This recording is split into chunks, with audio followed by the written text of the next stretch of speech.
Okay, we are very pleased to have Professor Qiyu to give this week's 1W-Minds seminar today. Dr. Sun received his PhD degree in mathematics from Hangzhou University in 1990. He is currently a professor of mathematics with the University of Central Florida. His prior position was with Zhejiang University, National University of Singapore, Vanderbilt University, and the University of Houston. His research interests include applied and computational harmonic analysis, mathematical signal processing, control and optimization, and the sampling theory. He was the recipient of the 2019 CST First SECOM Paper Prize. Now, Dr. Sun has served as the academic editor for different journals. For example, the Journal of Fourier Analysis and Applications, Frontiers in Signal Processing, Sampling Theory, Signal Processing and Data Analysis, and so on. Today, Dr. Sun will give us some lecture related to the graph convolutional neural network. Your turn. Thank you, Long-Shu, for the introduction. I'm very happy to give a talk in this sequence. I've been attending the meeting not quite often now, but the early days, I try to more often. So it's really my pleasure to give a talk to for this one-word-mind seminars. So today I will talk about the graph convolution network. I'm talking more on the mathematical part. So essentially, I want to talk about the Barron space. Probably the Barron space in the classical settings. So now we want to try to extend the Barron space from classical setting to the graph convolution network. So essentially, there are 7 sections. So start, what's the data science on network?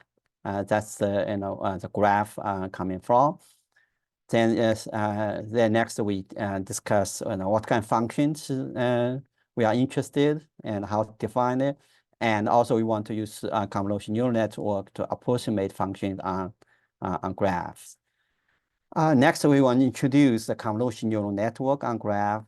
And so most of you probably know that what's the neural network in classical setting, then what's the neural network on graph. So how to define it, how to define convolutional neural network.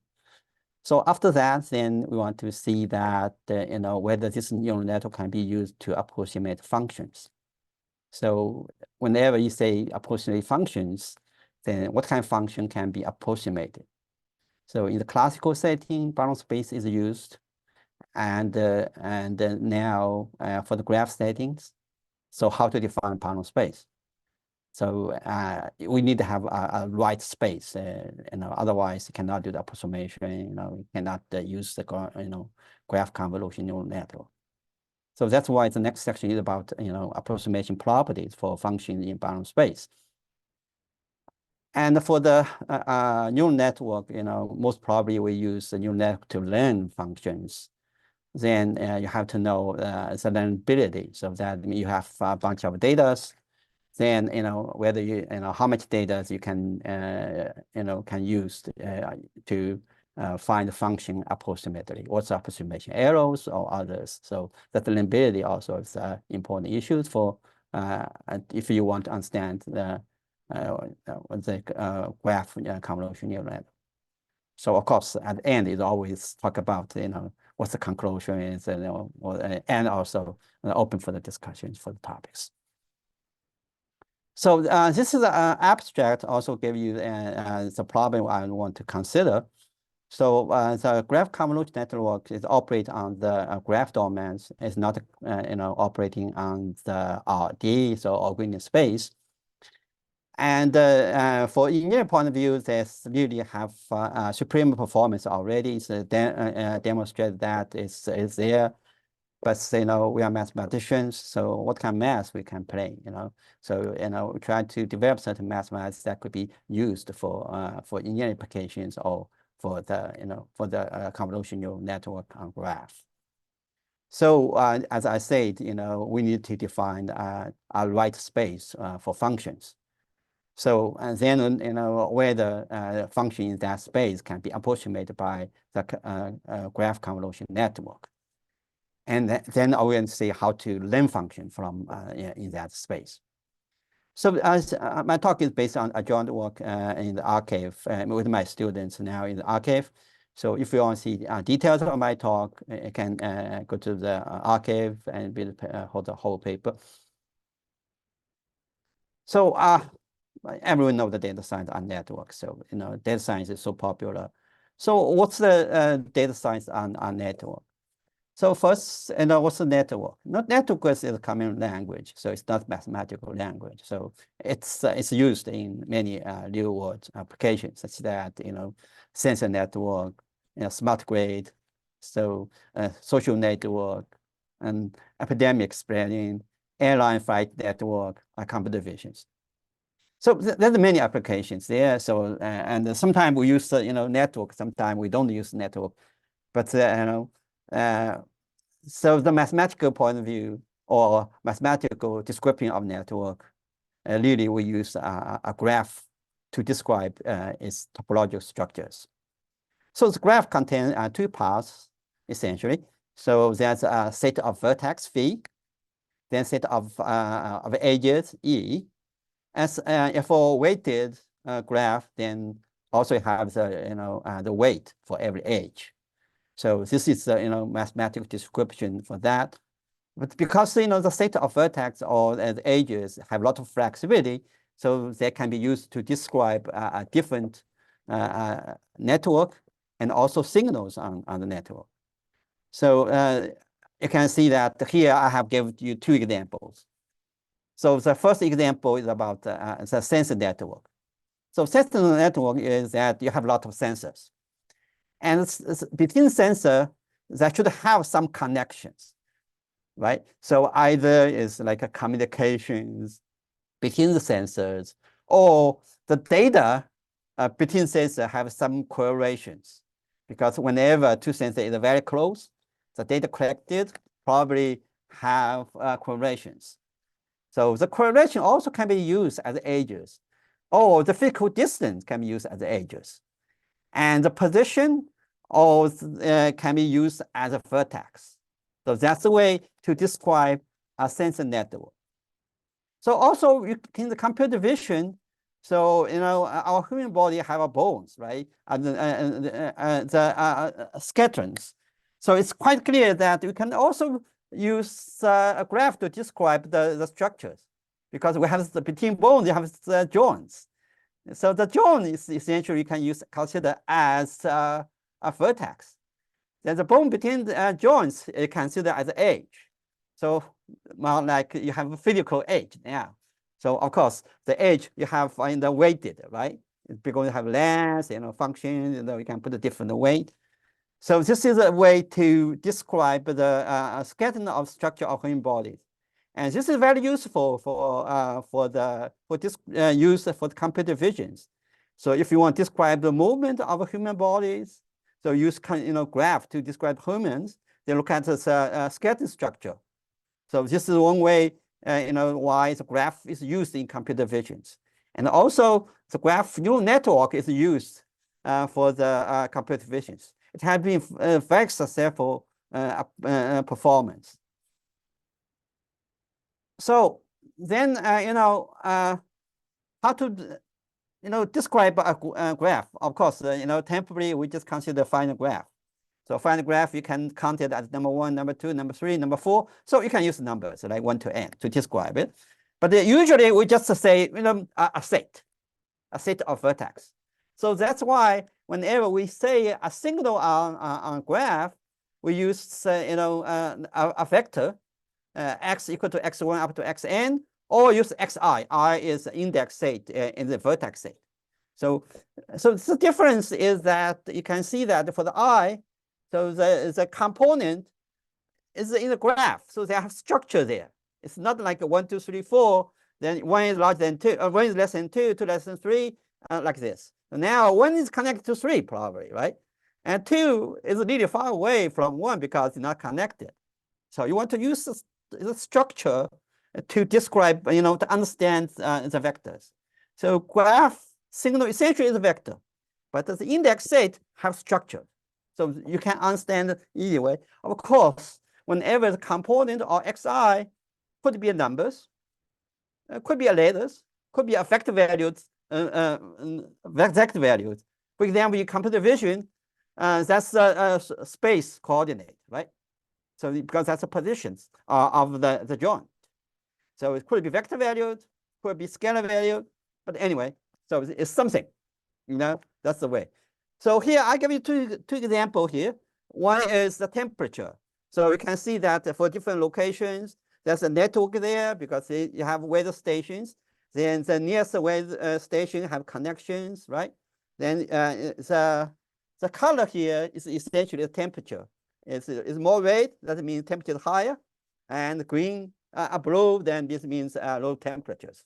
So this is at a certain time, so that's temperatures, yes. And what's the function on the graph? A functional graph essentially is a map from signal to numbers or vectors. So that's why I say x to fx. So this is quite similar to what we have is a function from Rd to R. So it's quite similar, but the Rd now is considered as graph signals. It's not just a vector in Rd or Rn. So because you have structure there. So you want to use the structure here. As a function, you know that for Rd, you have many functions. So for graph, so we can consider like the sparsity of the signals, the classification functions, the variations, the error functions. All those are functions, on the graph. Okay, so the problem now is that how to learn the function from some observation data. That's really the topic in the learning theory or in many applications. So, as I said, there's many examples of functions, and here we say many interesting functions we like to learn, right? So what kind of data available? Usually it's some observation data, and sometimes you have noise. That's why we say that the data probably yi is fxi plus epsilon I. Epsilon I could be the noise, right? So you have the noise data. How many data do you have? With function probably, like a sparsity function, then only find the values, and the classification function you have to know the domains, and so there's many variables there. But you have find many observations. How to learn the function approximately? So what's the difficulty? To learn functions. So why you want to understand the function graph instead of, you can forget those graph structures. You learn as consider a function on green space. So we learn from the function on green space, that's enough. And the problem is that, in green space, we know that very, very common function like polynomials, trigonometric functions. Those functions we really use to do the approximations, right? So can we define polynomials or trigonometric polynomials on graph? Of course, in theory you can, because if you consider the graph is 1 to n, right? We don't forget about the structure. Yes, you can. But in practice, it does not make sense because, as I said, 1, 2, 3, 4, 1 is connected to 3, 1 is not connected to 2. For the polynomial, 1, 2 should be close, right? So x squared, those 2 points should be close. But our graph is not close. So that means the physical graph interpretation of polynomial does not match the topological structure of the graph. For the trigonometric function, is the same. So, the frequency there does not match the graph structure. So this is a challenge. So in some way, we lost the very powerful tools, polynomial and trigonometric polynomials, to do the approximation. Saying what we still have for the graph. Affine function, you still have it. So, but affine function is really what we need for the neural network. For the neural network, we need the affine function, put activation functions. That's it. So in some way, I believe that the neural network is perfect to understand, to approximate the functions on the on graph. So it's a perfect one. So whenever you believe it's a perfect one, then you can think about that, what kind of function space. So in general, whenever you do learning, we always say that what's the reproducing kernel space? We try to learn the reproducing kernels. So what's the reproducing kernel on graph? So can we define, the reproducing kernel on graph, and is aligned with the graph structure or graph topology? So can we define that way? That's essentially the topic I want to discuss today. So what's the neural network? So nowadays usually have one is called two layers, neural network. The other one now is very popular, deep one, because it's called the deep neural network. So let's start from easy one. So 2 layers first. And the deep neural network for the graph, I have no idea yet. Okay, I hope that we can do more, understand more on that. They eventually develop the deep neural network, and they eventually can be applied and have good potential. So now let's go back. Let's draw myself to 2 layers. For 2 layers, what's the output? The output is really average of phi theta m. So phi theta m is the neurons. So it's some linear combination of neurons, right? So then you have question. So what's the neuron look like on the graph? What's the what's the parameter space? So you have to see that, right? You have to choose a parameters, because if the parameter space is too small, then probably it's too restricted. And also you want to make sure that the neuron is simple, have some structures that match the topology structure of the graph. Okay, so in the classical setting, what's the neurons? The neuron is A multiply sigma btx plus c. So B is a vector, x is a vector, c is constant, a is constant. So this is affine function. So it works well.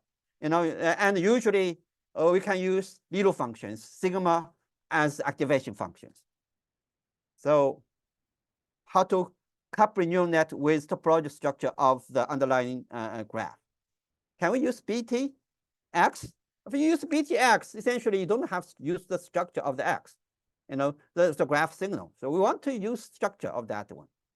Okay. So what's the idea behind that? How to handle the graph stuff? So now let's introduce the convolution neural network on graph. So the extension is that instead of in the classical setting is A is number, btx, b is vector, x is signals, and c is scalar. Now we just replace this one by c is a vector, b is now is a matrix, and a is a vector. So it looks like you extend it, extend a lot, right? Essentially is that for every vertex, you have a vector. Instead of in every vertex, you have only a number, one number. Now is a vector. Is that too big? Yes, too big. So you can see that in classical setting, how many parameters do you have? Essentially, it's n plus 2. And it works well already. So if you want to use this extension, the parameter you have essentially is kn plus 2. And usually we choose k equal to n. Then it's close to n squared. So too much, all right? But it's good, its approximation probably is perfect.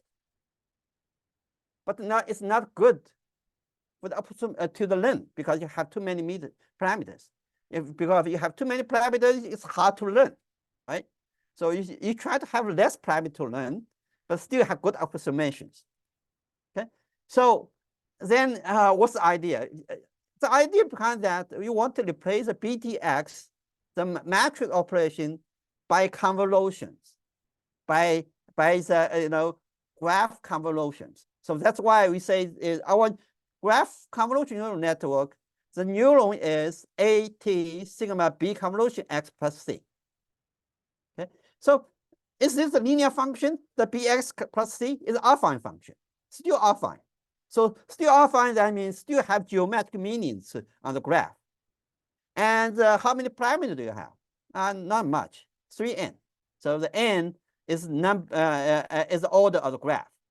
So compare classical one, you have n plus 2, now is 3n. So yeah, it's triple, close to triple, but not like n squared. Very reasonable, right? Because graphs have very complicated structures. So you don't expect that this will be perfect, or it's the same size as classical settings.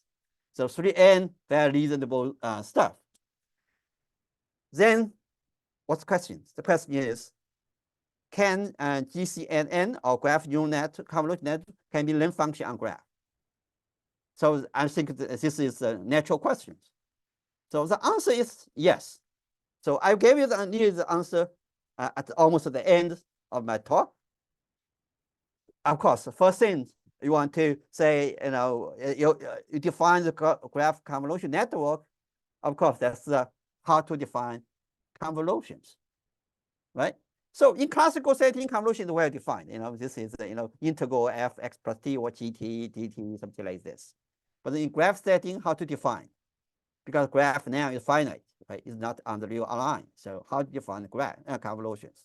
So that's the topic so let's look at now is more technical, how to define graph, how to define space, whatever.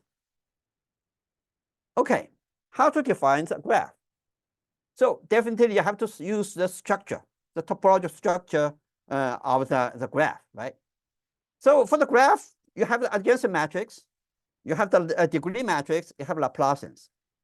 So the adjacency matrix is that its value is 1 if it's edge, 0 if no edge. And D is number of edges connected to that vertex. Then you have Laplacian D minus A. And the good issue for the the Laplacian is this positive definite function matrix. So you can have the eigen decompositions. So that's what we have here, the U lambda UT. And U is orthogonal matrix, and lambda is diagonal matrix. Use this decomposition, then we can define Fourier transform. So Fourier transform is defined by UTX. That's a Fourier transform. So is that same as classical one? I would say it's not same, but similar. So this is use and also inverse Fourier transform. Also, you can define it. Use the Fourier transform, we define the convolution. So in classical setting, we can use time domain convolution definition or Fourier domain definition for the convolution. So in graph, we use Fourier domain definition for the convolutions. So the convolution of two signals is that if we take Fourier transform, then is a Fourier transform of B and X, take pointwise, product.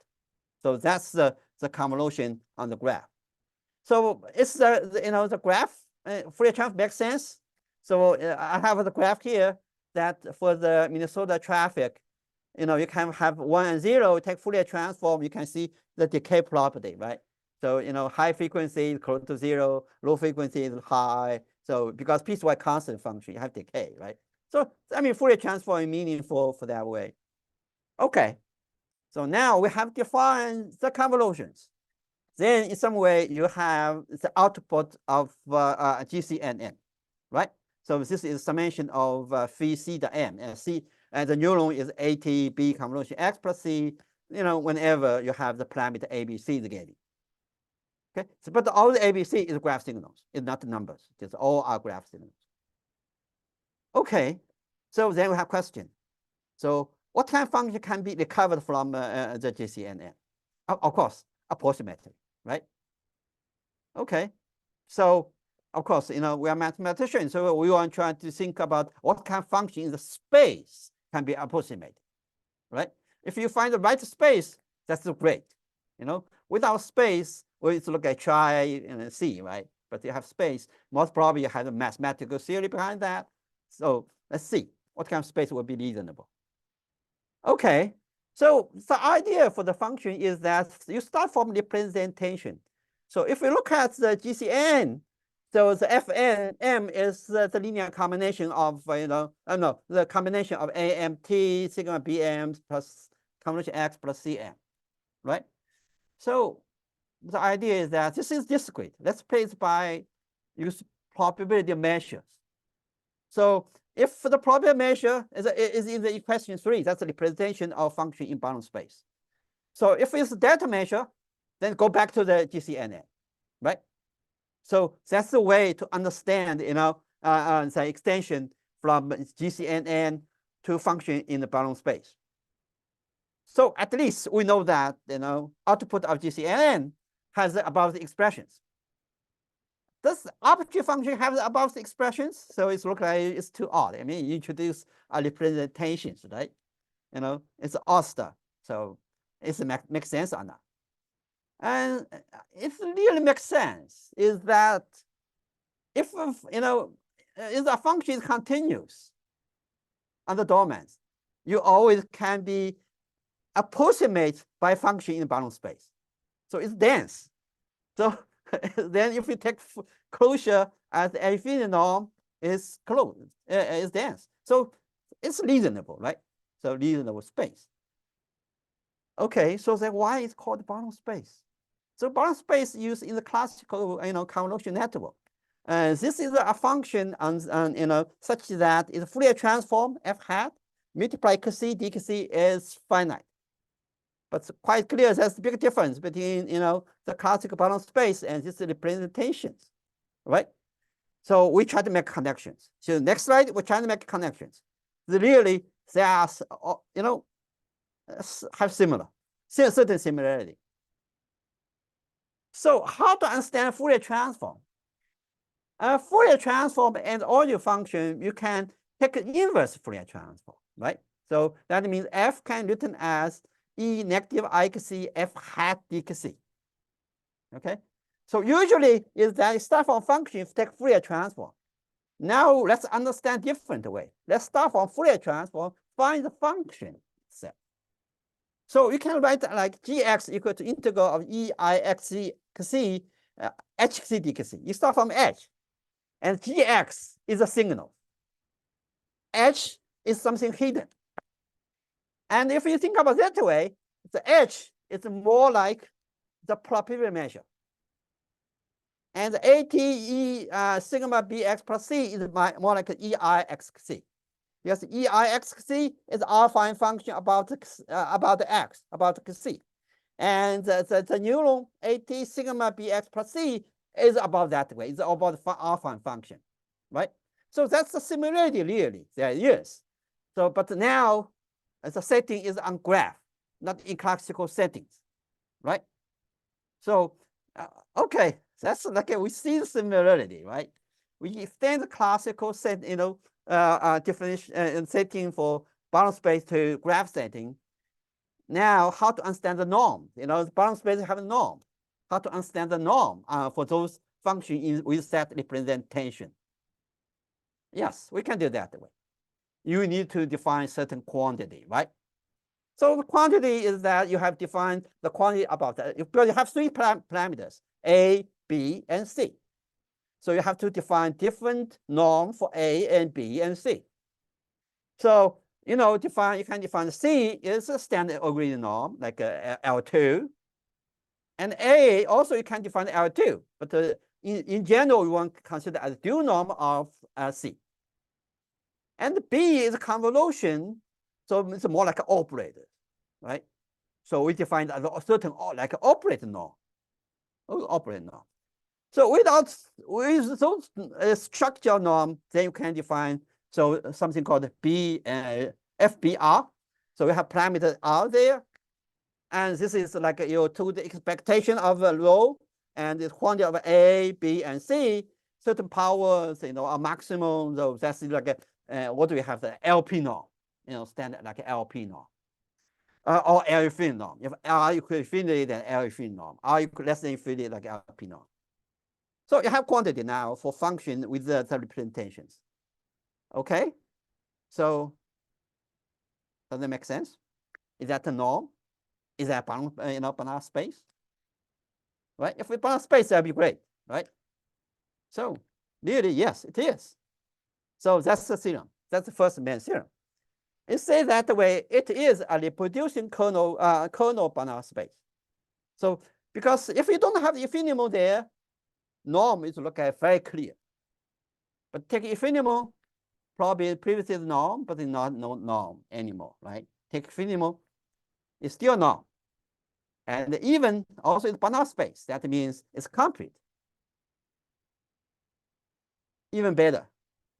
Whenever you see the definition in the question 7, you definitely believe that, yeah, this guy definitely depends on R, right? You know? But you take infinimum, look at magic. This quantity is independent on R. So R equal to 1, equal to infinity, it's the same. In some way, whenever we prove that stuff, I don't believe it. You know, how that's possible. But this also gave you a hint that in the Barron space, we don't have like R, right? But why you have R? This really tells that no R, right? So we prove that really no R. That's good stuff. So that's why we just use the Barron norm. We don't have Barron norms by R norm, okay? Just Barron norm, right? Because it depends on R. And this, whenever you do learning, you say, we like reproducing Hilbert space, not Banach space. Banach space is good, but it's a Hilbert space. In some way, yes, but it's a union of reproducing kernel Hilbert space. It's not Hilbert space anymore, but it's Banach space. Banach space. So, and there's an equivalent there. Okay, so then whenever you have this one, that means you have good space, right? So then you have to see whether you can approximate, use a function in that space can be approximated. That's what we want to consider next is something called approximation property. So let's start from the functions of output of graph convolution network. Is this guy is in the Barron space or not? Of course, we hope it is, right? Otherwise, it's it's not reasonable. So how to judge that a convolution network is good convolution network? So really, we use something called a P path norm to describe it. So use the theta norm, the parameter theta m define the theta pp norm. So theta p is the quantity related to the 3 parameters, right? A, B, and C. So A, B, C is bigger. That means the neural network is worse, more unstable, right? Small, good. And our results easily to verify that the output of the GCNN, the norm in GCNN, and norm of the output of GCN is bounded by its path norm. That means whenever the GCN is good, the norm is small, right? Oh, that's good stuff. I mean, so because that's norm, we want the bound space norm is like that way, right? So because the P norm, that's a common way to describe convolutional neural network, right? So the next question is whether any function can be approximated by the GCNN or convolutional neural network, right? And also want to make sure that the path norm is not big, right? So that's the theorem. It says that way. If a function is in the Barron space, then you can find a GCNN such that its parameter, its path norm, is bounded by the Barron norm of the function, and the difference in L2 is bounded by 1 over m, the Barron space norm. The m is number of parameters. So that means as parameters high and more, then the approximation error is smaller. So is that 1 over m is optimal? I believe so, but I cannot prove it. Okay? So this is, of course, here's the L2 norm, right? But, for mathematicians, we like L2, but we also like infinity. So is that possible to have a uniform approximation? If we have uniform approximation, that would be great, because for our Barron space norm is independent of R at the beginning, right? L1, L2, L infinity, same, right? Same norm. So probably also infinity norm also is okay, L2 definitely is Hilbert space, it's more reasonable. But how about the infinity? Yes, you can, but it's weaker. So what you need to do is that you use covering. So for every, you decompose the omega into a small balls and use epsilon covering. Then when the covering size is small enough, and or the M is large enough, then you can see that the infinity norm also is bounded. Of course, you can see if you want up to the accuracy of epsilon, how much M you need. So it's like the order that M epsilon square exponential multiplies number of covering is less than 1. So still not bad, In the early days, it's perfect, 1/m. But now it's more than that, It's dependent on n now. So early days independent on n. Now it depends on n. Uniform, you depend on n. So the epsilon selection depends on n now. So it's not like independent on n. So it's different. So globally, independent on the order of the graph. This one depends on the order of graph. If the graph is bigger, you need more neurons. But L2, not necessary. Not necessary. So a very good one, mathematically, it says you can do it, right? So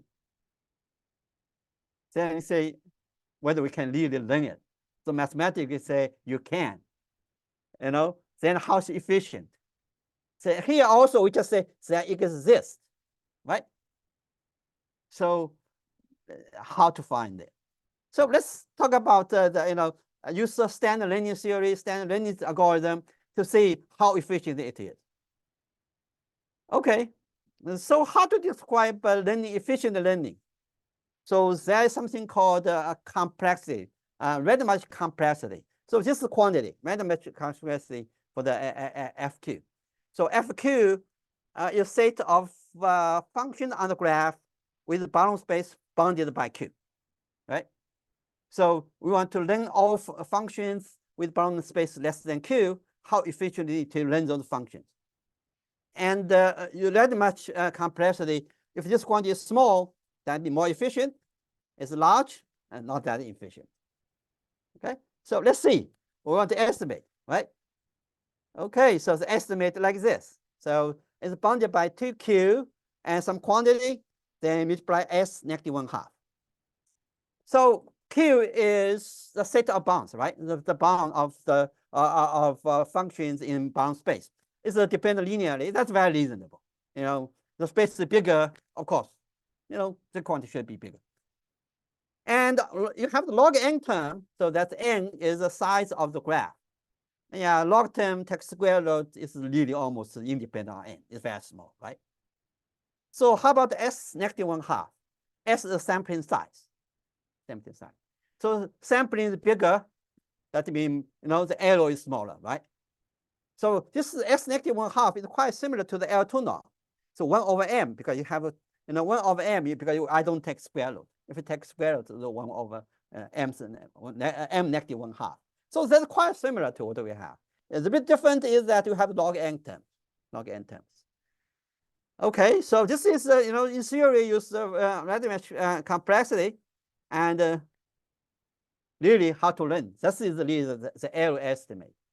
So if you want to learn this quantity, the integral of fx d mu x, that's the quantity you want to learn. If you have data, fxi, that's the data, and you take an average, what's the error? And you take soup on all f in the space. So that means almost the worst scenarios, right? Errors. And still bounded by the Q, S negative 1/2. Of course, it's not perfect now. It's random learning. So that means you have up to certain probability, this is true. It's not always true. It's until probability. And the bound is like equal to log n term and also log 1/delta term. So you want a high have high accuracy and high probability, you have to have, more sampling data. Yeah, that's very reasonable because you always say that sometimes it will fail, right? If you want to have high probability, that means you have more data. Yeah, then it will be more for that. Okay, that's mainly at the top. So also that also gave you the answer that at the beginning I mentioned that. So whether the function can be learned efficiently. We said that function in the Barron space can be learned efficiently. And the Barron space is a good space because the output of graph convolution network is in space. And they use the path norm, that's almost equivalence there. Its path norm is small, Barron space norm is small, Barron space norm small, you can use a convolution network to approximate it with small path norm. Okay, so what's the conclusions? So the conclusion I say is that so we introduce a Barron space, right? And this is the Banach space. I think that I mean, this is a very special space, and it's adapted to the graph structure, and adapted to the neural network. And also it's related to the reproducing Hilbert space. That's favorite space for the learning series. So, but for the reproducing Banach space, also that's a lot of studies on that. I think this one, I think it's introduced of this space probably also help people to use reproducing Banach space to learning. Second, I believe that the Barron space is a larger space for the graph neural network. So because there's a structure match, the approximation match, and also you can learn perfectly, and also you can learn is good. So learning is, I think, is one of the most important application for the neural network, right? How to learn functions. So because we usually use neural network to learn, so we say that the space in Barron space can be learned. Of course, there's many problems, So, for example, if I give you a function, can you verify that it belongs to Barron space or not? Because Barron space have representation, right? But we know that any continuous function can be approximated by function in the Barron space. But if you want the exact representation, so what we can do. And for the classification function, it's not continuous, right? So do you have certain good approximations? Do you reasonable approximations? Can the graph neural net can be applied for like classifications, because that time is, I said, it's a discontinuous function or piecewise continuous function, right?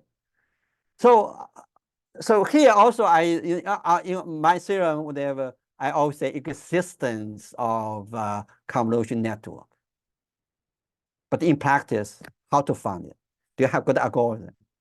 Whenever you have algorithm, do you have convergence analysis? Do you have error estimate, right? If you have permutations, you have data is, you have noise, is that good one? Or here, I just consider 2 layers. How about deep? But multiple layers, how to handle? So that's in some way I say that I will have a lot of questions. But for those, I have no answer for this. That's really a topic, I just started to working on that area.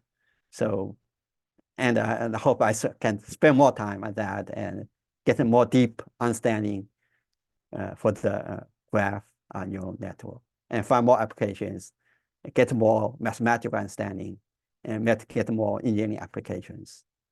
I think that's my goal in near future. Thank you, everyone.